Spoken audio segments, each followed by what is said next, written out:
বাংলা, মানবতা সমাধান।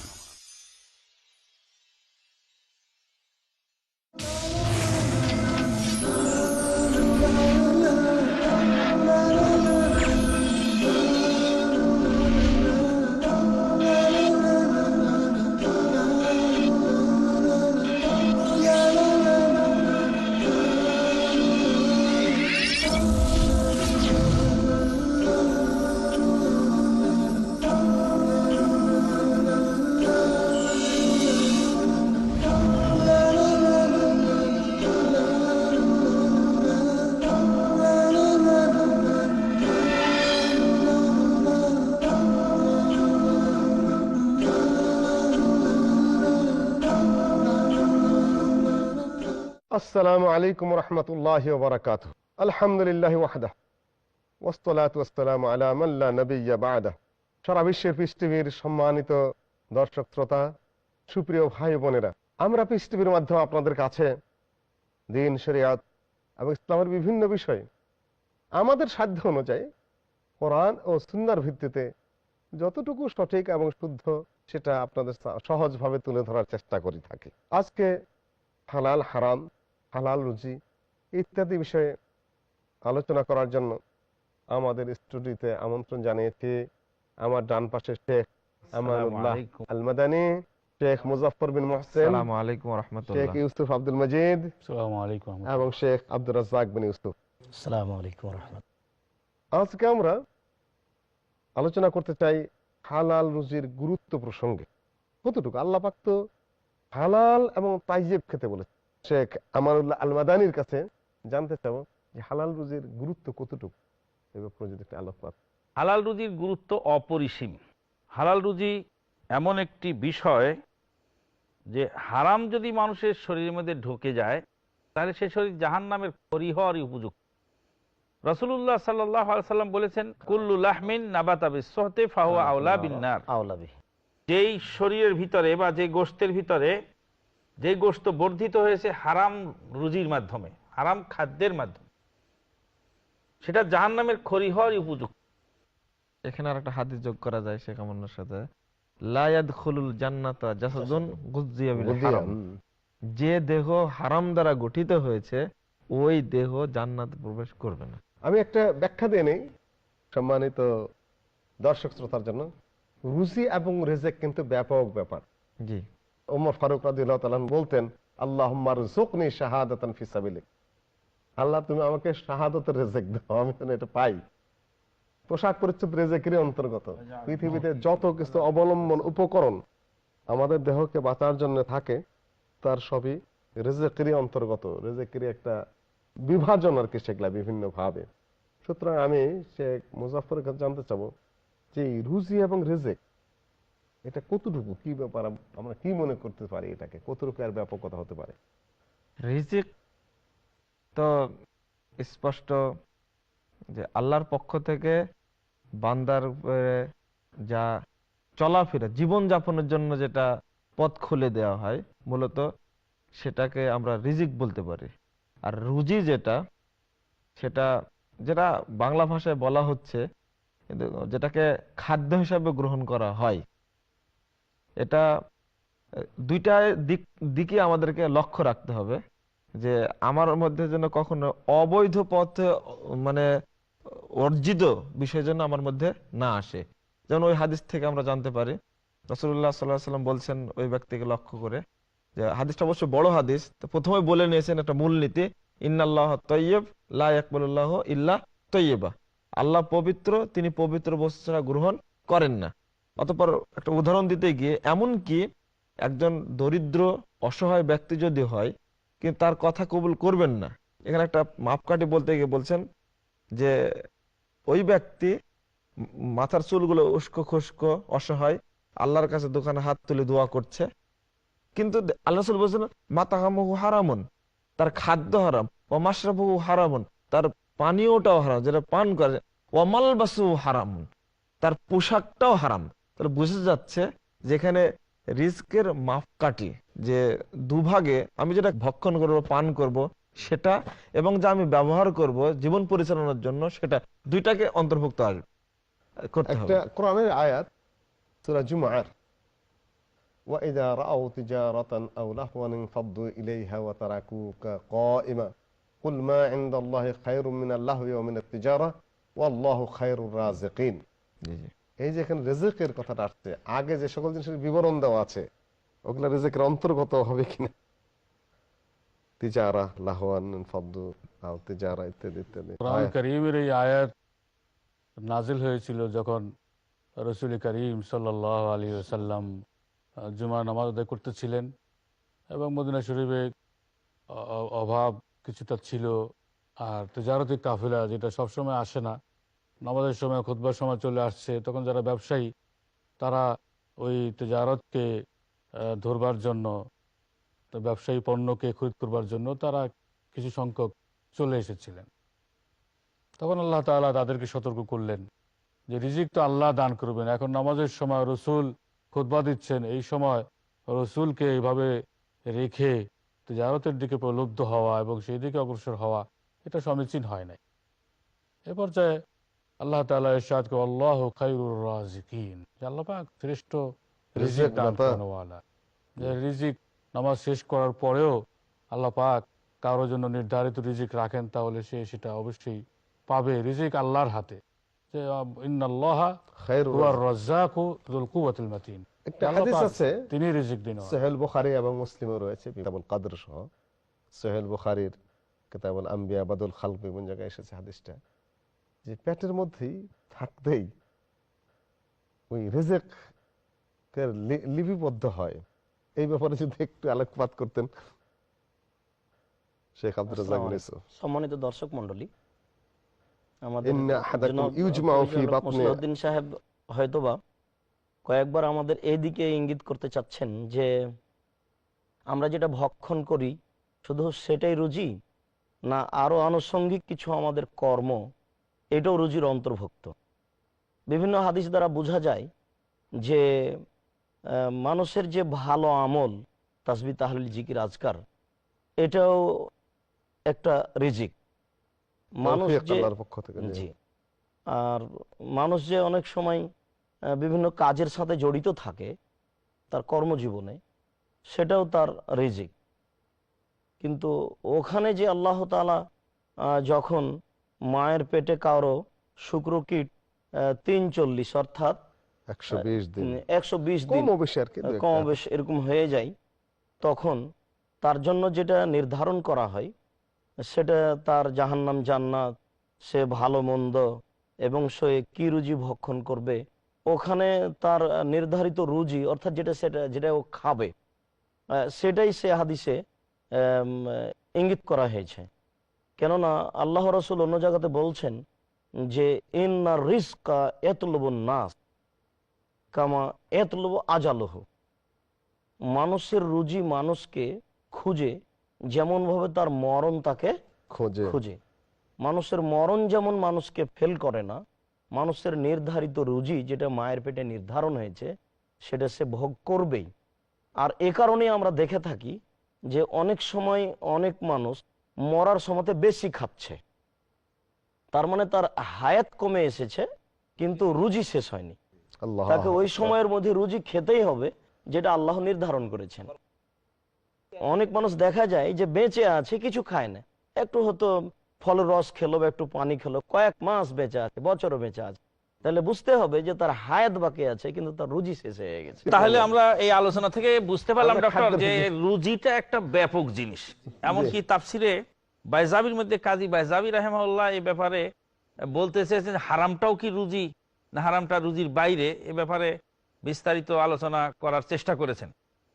তো মোটামুটি আমরা বুঝতে পারলাম যে রুজি তো শুধু তাই নয়, ওই যে হাদিসটা থেকে আমরা বুঝতে পারতেছি যে রাসূলুল্লাহ সাল্লাল্লাহু আলাইহি ওয়াসাল্লাম যখন বললেন বারাকাল্লাহু ফিল মাওহুবি লাক ওয়া শাকারতাল ওয়াহিবা ওয়া রুজিকতা বিররাহু ওয়া বালাগা আশুদ্দাহু, কারো সন্তান হলে যে রাসূলুল্লাহ সাল্লাল্লাহু আলাইহি ওয়াসাল্লাম সন্তান ভূমিষ্ঠ হওয়ার কারণে দোয়া দিতেন, সেই দোয়াটার মধ্যে তো বারাকাল্লাহু ফিল মাওহুবি লাক, আল্লাহর দেওয়া বাচ্চা, এই বাচ্চার মধ্যে আল্লাহ তোমাকে বরকত দান করুন, ওয়া বালাগা আশুদ্দাহু, এ যেন পরিণত বয়সে পূর্ণ হতে পারে, ওয়া রুজিকতা বিররাহু, আর এর সদ আচরণ দ্বারা যেন আল্লাহ পাক তোমাকে রুজি দান করে। তো কাজী অমিম্মা রাজাকনাহুম ইউনফিকুন, ওই জন্য সালাফে সালেহিনগণ বলেছেন যে এখানে যে যারা মুহাদ্দিস, যারা আলেম, তাদের ইলমটাও রুজি, যারা শাসক তাদের এই শাসন ক্ষমতাটাও রুজি, এটা আল্লাহ পাক প্রদত্ত ক্ষমতা। আপনার জন্য আল্লাহ কঠিন প্রশ্ন অপেক্ষা করছে শেখ আব্দুর রাজ্জাকের এই হাদিসের অনুবাদ থেকে, যে আল্লাহ যদি হালাল হারামের রিজিক লিখে দিলেন তো বান্দার দোষটা কোন জায়গায়? সে হারাম খাবে, এটা আল্লাহ লিখে দিয়েছেন। আল্লাহ রাব্বুল আলামিন তো লিপিবদ্ধ করেছেন, ওই জন্য সে খায়নি, সে খাবে দেখে আল্লাহ লিপিবদ্ধ করেছেন। মানে প্রশ্ন হবে পরে, কিন্তু রেজাল্টটা আগে দিয়ে দেওয়া হয়েছে, কিন্তু আল্লাহ আলিমুল গায়েব। জাযাকাল্লাহ খায়রান। কোন মানুষ যেন আমার মনে না করে আল্লাহ পাক লেখা চাপায় জবরদস্তি করে দিছে আমার দোষটা কি, ব্যাপারটা তা নয়। আল্লাহ জানেন সে কি করবে, আর দুই, আমি বান্দা হিসেবে আমি জানি না আমি কি করব, কাজে আমার ইখতিয়ার আছে। জি, প্রত্যেকটা মানুষই পরীক্ষার অন্তর্ভুক্ত। এটা আল্লাহ রাব্বুল আলামিন তার আমাদের উপর একটা পরীক্ষা। আল্লাযী খালাকাল মাউতা ওয়াল হায়াতা লিয়াবলুয়াকুম আইয়ুকুম আহসানু আমালা। মৃত্যু এবং জীবনকে আল্লাহ রাব্বুল সৃষ্টি করেছেন পরীক্ষার জন্য, যে কে সর্বাধিক ভালো আমল করবে। শেখ ইউসুফ আব্দুল মজিদ যদি একটু যোগ করতে পারতেন এখানে তাহলে ভালো হতো, যে এই বাতনের মানে পেটের মধ্যে উদরেই যদি আল্লাহ পাক হালাল হারাম কি রিজিক পাবে সেটা যদি লিখে দেন তো বান্দার দোষটা কোন জায়গায়? হয়তো আলোচনা করেছেন উনি, হয়তো মানুষের মাথায় প্রশ্নটা উঠে গেছে, হতে পারে। এটা তো তাকদীরের মাসআলা। তাকদীরের মাসআলা তো অত্যন্ত জটিল, জটিল মাসালা। জি, জটিল মাসআলা। এবং তাকদীরে আল্লাহ পাক কি লিখেছেন সেটা আল্লাহ পাক আমাদেরকে জানান জানান, এই জন্য আমাদেরকে আল্লাহ পাক যা করার নির্দেশ দিয়েছেন, জি যে আল্লাহ পাক হালালকে গ্রহণ করবার জন্য এবং হারামকে বর্জন করবার জন্য জি মহান আল্লাহ আমাকে নির্দেশ দিয়েছেন। আমাকে এটা বলেন নাই যে তুমি তাকদীরে যেটা রেখেছি তুমি সেটা অনুসরণ করো, সেটা তো আমরা জানিও না, আমরা জানিও না। সম্মানিত পিস টিভির দর্শক শ্রোতা, ছোট্ট একটি বিরতির পরে ইনশাআল্লাহ আমরা আবার আমাদের আলোচনায় ফিরে আসব। সে পর্যন্ত মেহেরবানি করে আপনারা আমাদের সাথেই থাকুন। আসসালামু আলাইকুম রহমতুল্লাহ।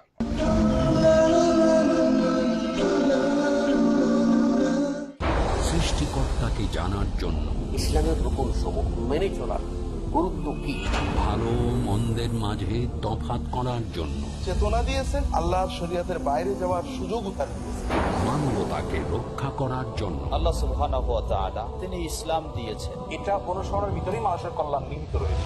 ইসলামী একমাত্র রাস্তা। প্রত্যেক ব্যক্তি জন্মগ্রহণ করে ইসলামের উপরে। মুজাফফর বিন মুহসিন, ডক্টর আব্দুল্লাহ জাহাঙ্গীর, শেখ শাহিদুল্লাহ খান মাদানী, আহমদুল্লাহ বিন মোহাম্মদ দেলবর হোসেন, হারুন হোসেনের উপস্থাপনায় ফিতরতের দাবি মানুষ ধর্ম মানতে বাধ্য। আল্লাহ সুবহানাহু ওয়া তাআলার কাছ থেকে ইসলাম আমাদের কাছে এসেছে। ধর্মের মধ্যে ইসলামে আল্লাহ মনোনীত দিন, প্রতিটি বিধান আল্লাহ তাআলা যেটা দিয়েছেন এটা মানুষের কল্যাণে। ইসলামের অনন্য গুণাবলী জানতে দেখুন আমাদের অনুষ্ঠান ইসলাম মানার দুনিয়াবি ফায়দা, আজ রাত 9:30 বা পুনঃ সম্প্রচার সকাল 8টায় বাংলাদেশে পিস টিভি বাংলায়। What would you recommend? Peace TV presents What do you have to say about Learning the Wise Way. what would you recommend us to take as career? After we pass our school, so what exactly we should do? What do you have to say about pursuing two fields together? Ideas brilliant, strategy sustained. The best profession is a profession of a person who invites people to Allah subhanahu wa ta'ala. Avail the opportunity with Dr. Zakir. Depending upon what is your interest. But the main aim should be to spread the message of Allah subhanahu wa ta'ala. To implement the convincing Islamic educational formula to excel in your career. Dekhun Career Guidance. কাল রাত 7:30 আর পুনঃ সম্প্রচার সকাল 9:30 বাংলাদেশে piece TV বাংলায়।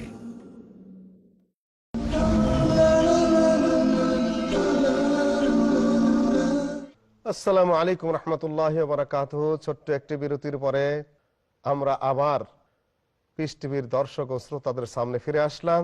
সহিহ বুখারী এবং মুসলিমে রয়েছে কিতাবুল কদর সহ। সহিহ বুখারীর কিতাবুল আম্বিয়া বাদুল খালক বিভিন্ন জায়গায় এসেছে হাদিসটা, যে পেটের মধ্যেই থাকতেই ওই রিজিকের লিপিবদ্ধ হয়, এই ব্যাপারে যদি একটু আলোকপাত করতেন শেখ আব্দুর রাজ্জাক বিন ইউসুফ। সম্মানিত দর্শক মণ্ডলী, আমাদের সাহেব হয়তোবা কয়েকবার আমাদের এইদিকে ইঙ্গিত করতে চাচ্ছেন যে আমরা যেটা ভক্ষণ করি শুধু সেটাই রুজি, না আরো আনুষঙ্গিক কিছু আমাদের কর্ম এটাও রুজির অন্তর্ভুক্ত। বিভিন্ন হাদিস দ্বারা বোঝা যায় যে মানুষের যে ভালো আমল, তাসবিহ তাহলিল জিকির আজকার, এটাও একটা রিজিক। মানুষ যে জি, আর মানুষ যে অনেক সময় বিভিন্ন কাজের সাথে জড়িত থাকে তার কর্মজীবনে, সেটাও তার রিজিক।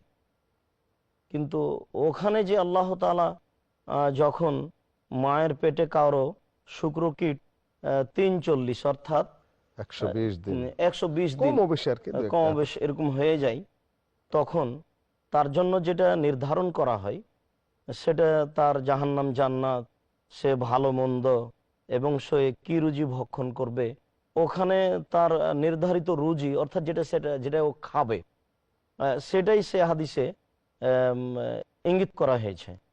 কেননা আল্লাহ রাসূল অন্য জায়গাতে বলছেন যে ইন্না রিজকা ইয়াতলুবুন নাস কামা ইয়াতলুবু আজালুহু, মানুষের রুজি মানুষকে খুঁজে যেমন ভাবে তার মরণ তাকে খুঁজে।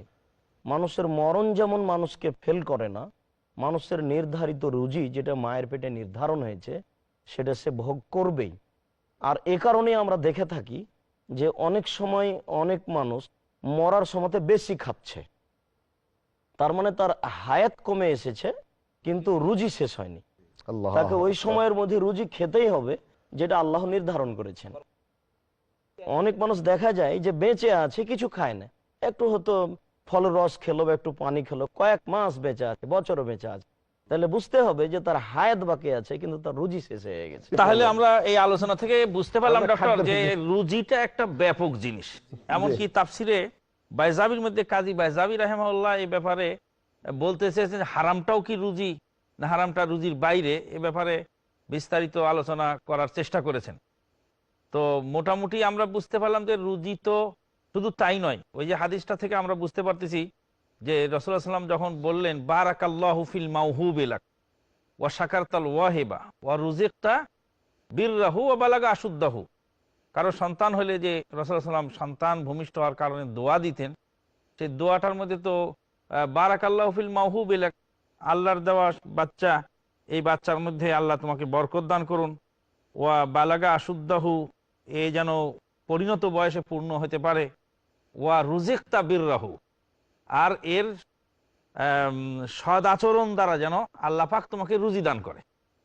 তো কাজী ওয়ামিম্মা রাযাকনাহুম ইউনফিকুন, ওই জন্য সালাফে সালেহিনগণ বলেছেন যে এখানে যে যারা মুহাদ্দিস, যারা আলেম, তাদের ইলমটাও রুজি, যারা শাসক তাদের এই শাসন ক্ষমতাটাও রুজি, এটা আল্লাহ পাক প্রদত্ত ক্ষমতা। আপনার জন্য কঠিন প্রশ্ন অপেক্ষা করছে শেখ আব্দুর রাজ্জাকের এই হাদিসের অনুবাদ থেকে, যে আল্লাহ যদি হালাল হারামের রিজিক লিখে দিলেন তো বান্দার দোষটা কোন জায়গায়? সে হারাম খাবে, এটা আল্লাহ লিখে দিয়েছেন।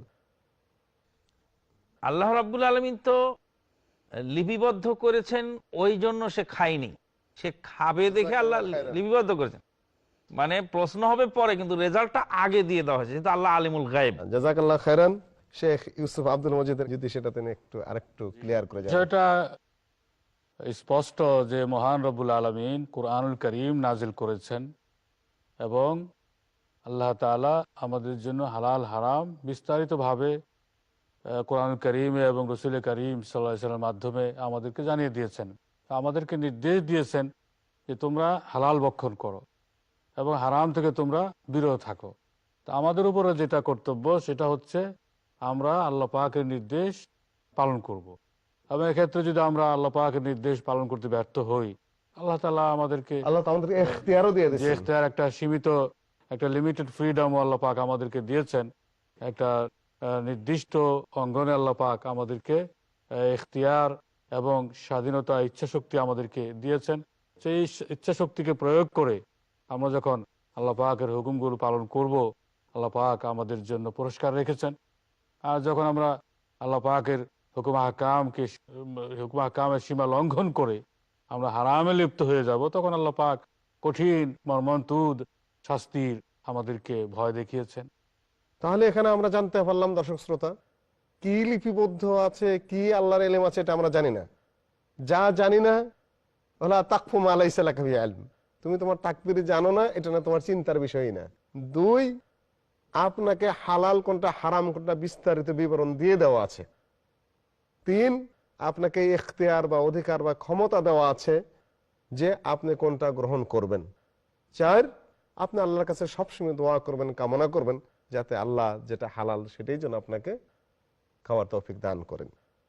কাজেই এক্ষেত্রে আমি একটু সংযোজন দিতে চাচ্ছিলাম, সেটা হলো যে আমরা অনেক সময় বলে থাকি যে আল্লাহ আমার তাকদীরে যা লিখেছে তা হবে, তো আমি যদি আল্লাহ ভালো লিখে থাকে তো ভালো হব, খারাপ লিখে থাকে খারাপ করব, তো আমল করব কেন?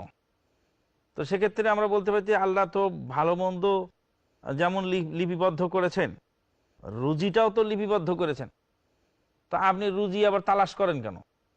রুজিটা কিন্তু তালাশ করে বেড়ায় মানুষ, এবং সেটা খুঁজে বেড়ায় যতটুকু পারে ততটুকু।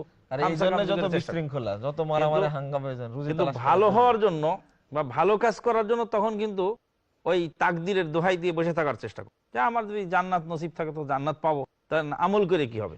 তো ঠিক আছে, জান্নাত নসিব থাকলে জান্নাত তো পাবেন, আমল করার দরকার নেই। তা আপনার রুজি যদি নসিবে থাকে তো আপনি বসে থাকেন, তো রুজি আপনার ঘরে পৌঁছিয়ে দেওয়া হবে। আমরা হালাল রুজি নিয়ে আলোচনা করছিলাম, সেটা হলো হালাল রুজি সব যুগেই কঠিন। আল্লাহ যদি দেন তাহলে সেটা ভালো কথা। এই পর্যায়ে এই কাঠিন্য আমরা কিভাবে মেনে নেব? যারা হালাল রুজি করতে চান তাদের জন্য শেখ মুজাফফর বিন মুসিব একটু দৃষ্টি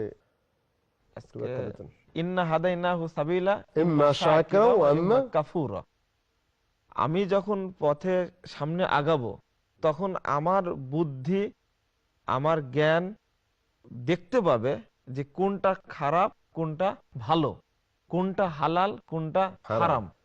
যেটা হালাল সেটাকে আমি গ্রহণ করব, যেটা হারাম সেটাকে আমি বর্জন করব। আর শরীয়ত স্পষ্ট, আল্লাহ রাসূল বলেছেন আল হালালু বাইয়িন ওয়াল হারামু বাইয়িন ওয়া বাইনাহুমা মুশতাবাহাত।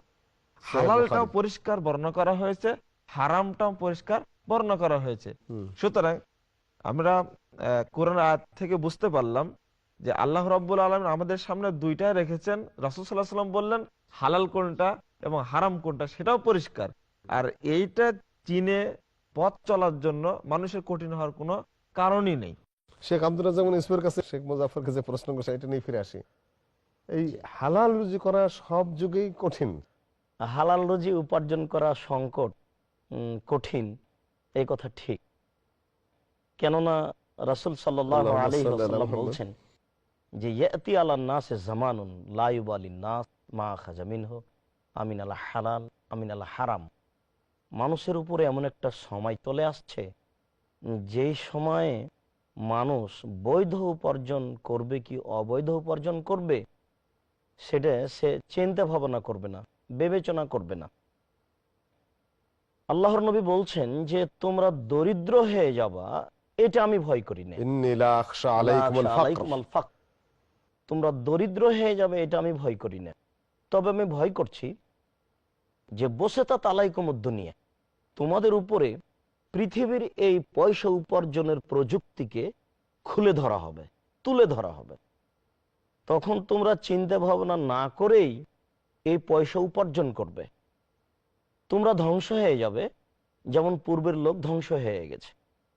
তা আমরা এই সময়ে এই দুইটা হাদিস দ্বারা বুঝতে পারছি যে উপার্জনের পথ অনেক বের হবে এবং সেগুলোতে মানুষ প্রতিযোগিতায় নেমে যাবে উপার্জনের জন্য। এরপরেও দেখবে না যে হালাল না হারাম, কিন্তু ওখানে আল্লাহর নবী বলছেন যে দেখবে না, যে ভাববে না যে হালাল না হারাম। এতে আমরা বুঝতে পারছি যে হালাল হারামের একটা পথ থাকবে। অন্য একটা হাদিসে আমরা এই দুইটা হাদিসের সমাধান টেনে আনতে পারি। সেটা হচ্ছে এই যে হুযায়ফা রাদিয়াল্লাহু তাআলা আনহু বলছেন যে জনগণ আল্লাহর নবীকে জিজ্ঞাসা করত কল্যাণ সম্পর্কে, আর আমি জিজ্ঞাসা করতাম অকল্যাণ সম্পর্কে, যে কখন আমাকে অকল্যাণ ধরে নিবে। তা আমি আল্লাহ রাসূলকে জিজ্ঞাসা করলাম, আল্লাহ রাসূল আমরা তো এখন খুব ভালো, ভালো পেয়েছি, কোরআন ইসলাম সবকিছু পেয়েছি, তো ভালোর পরে কি খারাপ আসবে? তো আল্লাহ রসুল বললেন হ্যাঁ, ভালোর পরে খারাপ আসবে। তো হুযায়ফা রাদিয়াল্লাহু তাআলা বলছেন, আল্লাহ রসুল ওই খারাপের পরে কি ভালো আসবে? তখন আল্লাহ রসুল বলেন হ্যাঁ, ওই খারাপের পরে ভালো আসবে, তবে ভালো হলো ঘোলাটে, ফিহে দোকান, ফিহে দাখানুন, সেটা হবে ঘোলাটে। তখন হুযায়ফা বলছেন যে ওমা দাখানু, ঘোলাটে কি? তখন আল্লাহ রসুল বললেন যে হ্যাঁ, আমার কতগুলো উম্মত আমার সুন্নাতকে উপেক্ষা করে অন্য একটা সুন্নাত গ্রহণ করবে, আমার আদর্শকে ছেড়ে অন্য একটা আদর্শ গ্রহণ করবে, আর বলবে এটাই সুন্নাত, এটাই আদর্শ। তার ফমিনু অতনকের, এই বাক্যটা বোঝা যাচ্ছে যে আল্লাহ রসুল বললেন তোমরা এটা বুঝতেও পারবে, তোমরা এটা অস্বীকারও করবে। এতে থেকে বোঝা যাচ্ছে যে হালাল হারামের পরিধি অনেক ব্যাপক হয়ে গেল। যারা তাকওয়াশীল মানুষ, যারা কোরআন হাদিস বুঝে সুঝে বিবেচনা করে চিন্তা ভাবনা করে চলতে চাইবে, তাদের জন্য চিরদিনই একটা বৈধ রুজির পথ স্পষ্ট থাকবে। আজকে আমরা আমাদের আলোচনা শেষ করছি। আখিরে দাওয়ানা আলহামদুলিল্লাহি রাব্বিল আলামিন। আসসালামু আলাইকুম ওয়া রাহমাতুল্লাহি ওয়া বারাকাতুহু।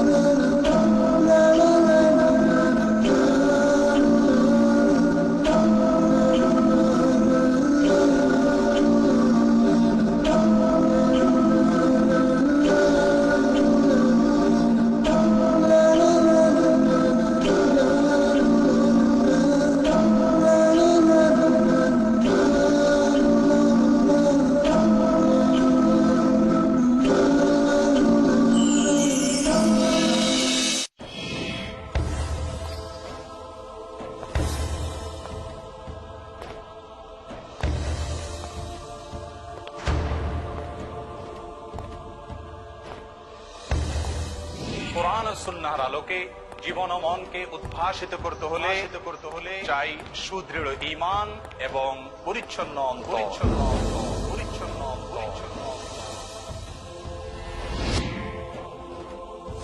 কিভাবে অর্জিত হবে ঈমানের দৃঢ়তা এবং অন্তরের পরিচ্ছন্নতা, সে বিষয়ে বিস্তারিত জানতে হলে আলোচনা শুনুন আমাদের ধারাবাহিক প্রোগ্রামে সরল পথে চোখ রাখুন, কেবলমাত্র পিস টিভি বাংলায়।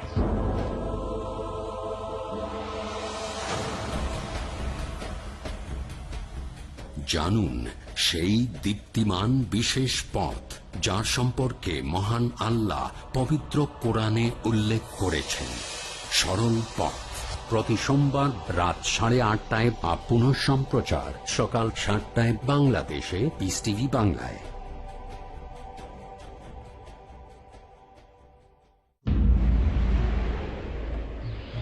ডাক্তার জাকিরের আন্তরিক বার্তা। বৃদ্ধাশ্রম।